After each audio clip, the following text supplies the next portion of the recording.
It's just a matter of time before I'm gonna make you mine. When you smile, you take my breath right away. Oh. Most of the guys that I meet that I actually like, I meet when I'm not trying to meet someone. I kind of gave up on the whole, like, let's go out and meet guys thing a while ago because I feel like when you're looking to meet someone is when you're looking to settle, because you're not looking for someone, you're looking for anyone. I tend to meet guys that I like when I'm just hanging out with my friends doing my own thing and not trying to meet them. My mom's always told me, like, you know, look your best every day because you never know who you're gonna meet or who you're gonna run into. I always think, like, today I might meet the love of my life. I always have an optimistic attitude, and I, you know, dress up so I feel good, and I go out, and if I meet someone cool, if not, then there's always the next day. I think it's just totally a case-by-case situation. I think if you see a guy and he doesn't really have the guts to come up to you and you're noticing that there may be something there, go ahead and, you know, get him a drink, or if you're not 21 yet, just go talk to him and say, hi, what's up, you know? I think that guys see that confidence and they're attracted to it.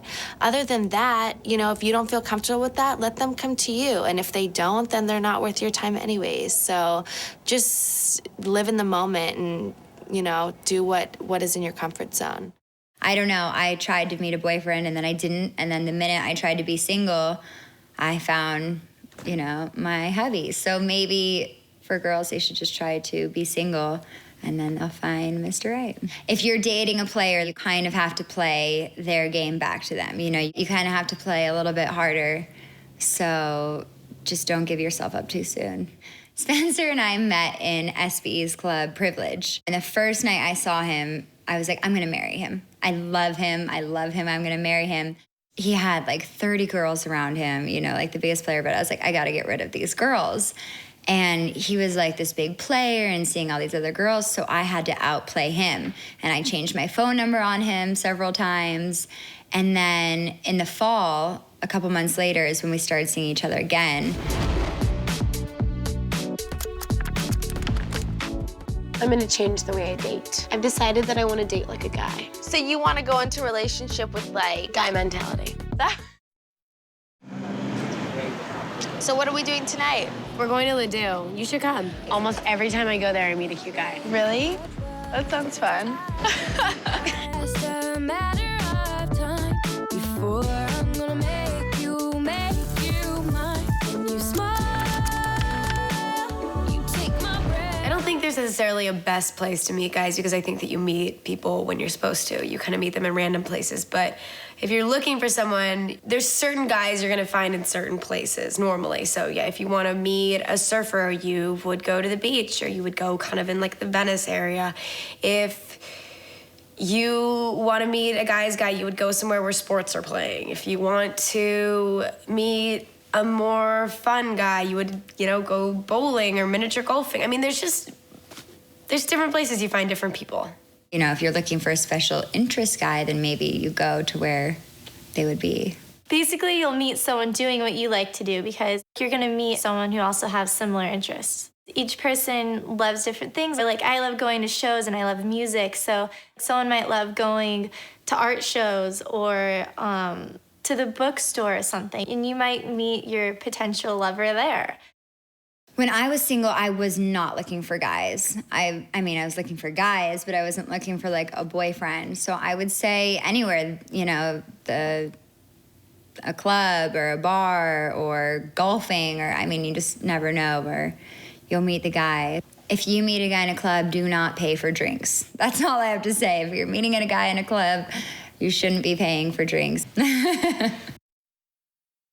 All my friends are having such a difficult time meeting quality guys, especially because everyone's in the entertainment industry over in LA, so it's kind of like, ugh, do I want another guy in the entertainment industry? Here in New York, meeting guys, I'd say just there's like little concert halls, little bars, coffee shops even, grocery stores. I think there's so many people around all the time that you can meet anyone anywhere, even on the street.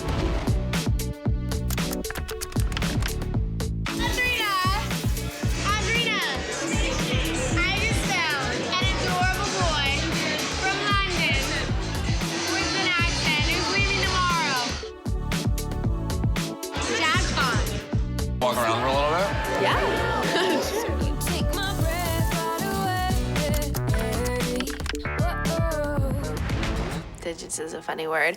I guess if you feel comfortable giving it, then give it, you know? I try not to give strangers my digits. But at this, yeah, my telephone number. But at the same time, like, if I feel a connection with them, then yeah, I give it. You know, you just have to feel comfortable with it. Or if you'd rather just take their number, then do that.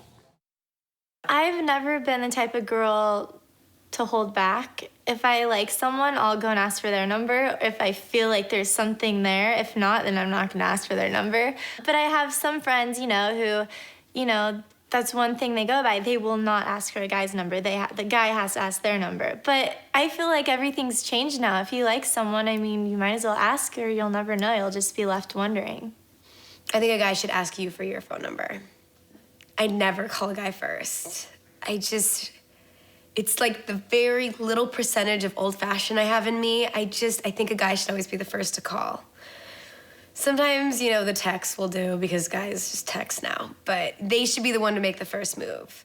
They should be the one to make the first move, However, if it's taking them a while to call you and you want to talk to them and you just feel like whatever, what's the worst that can happen? He doesn't want to see me again, then go for it. Some guys like it when you take the initiative and you call them, but just don't be a stalker and don't drunk dial and don't keep calling if he's not answering. I think you really just have to feel it out and see. It depends on the guy and it depends on how much you like him. And, I'd always say it's safer to play cool and to not call him first and to give him your number. It kind of decides and determines who has the upper hand. In the beginning of dating, somebody always has the upper hand. Somebody likes somebody more, or you're just trying to figure out the situation and if you guys really want to be together. So I think, the women should always have the upper hand in the beginning, make the guys kind of do more of the footwork and make them work a little bit harder for you.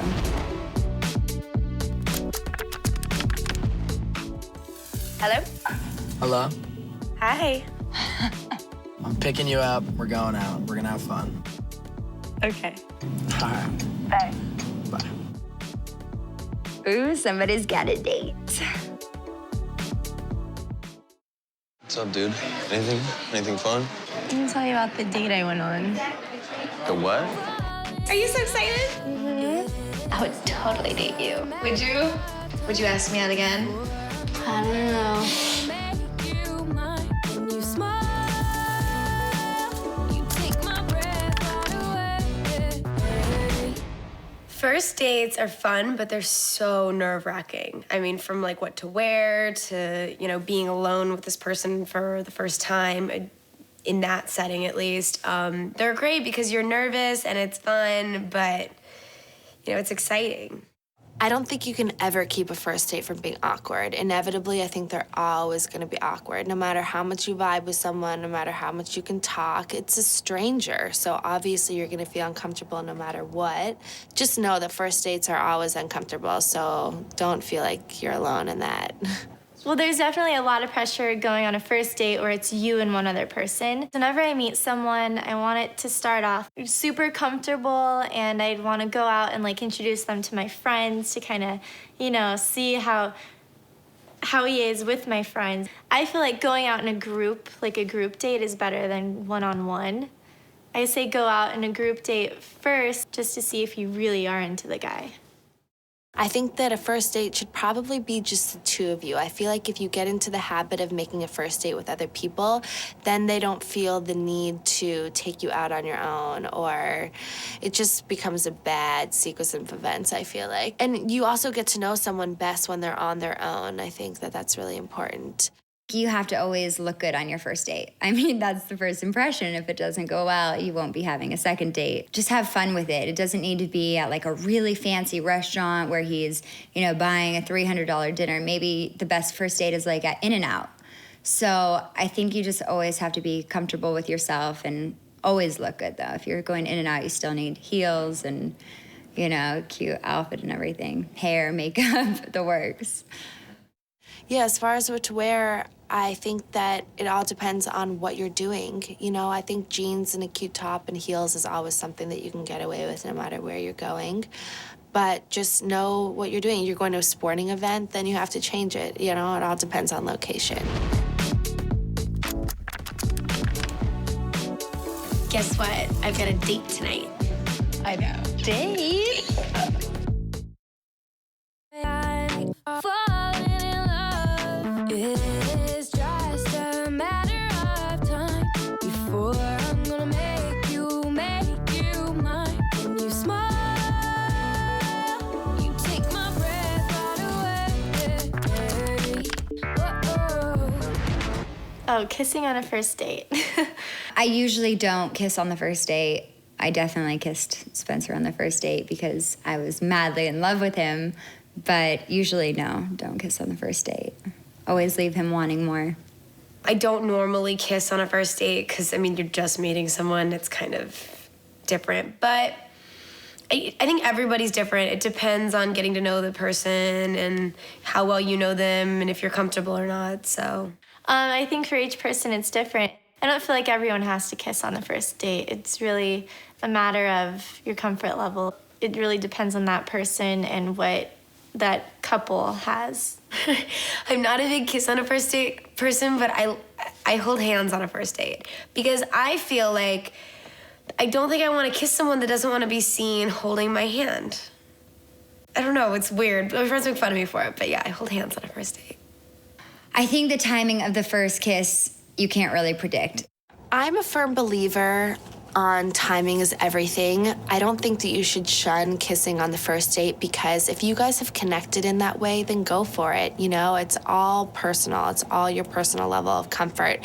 And I think that you can also tell a lot in a kiss. Like when you're kissing someone, it's just there's that specific feeling, that special feeling that either you get or you don't. And maybe that can be a deciding factor whether you see them again. So obviously kissing is very special, but just, you know, take it as it comes and live in the moment.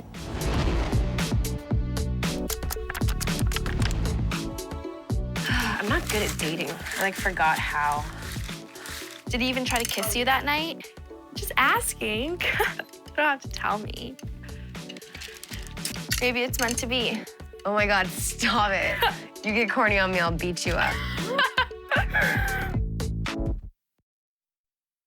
So you guys have watched us for years, dating, and trying to date, and making a lot of mistakes along the way and learning a lot. So if you want to hear more stories and possibly some advice from us, please go get The Hills Lessons in Love.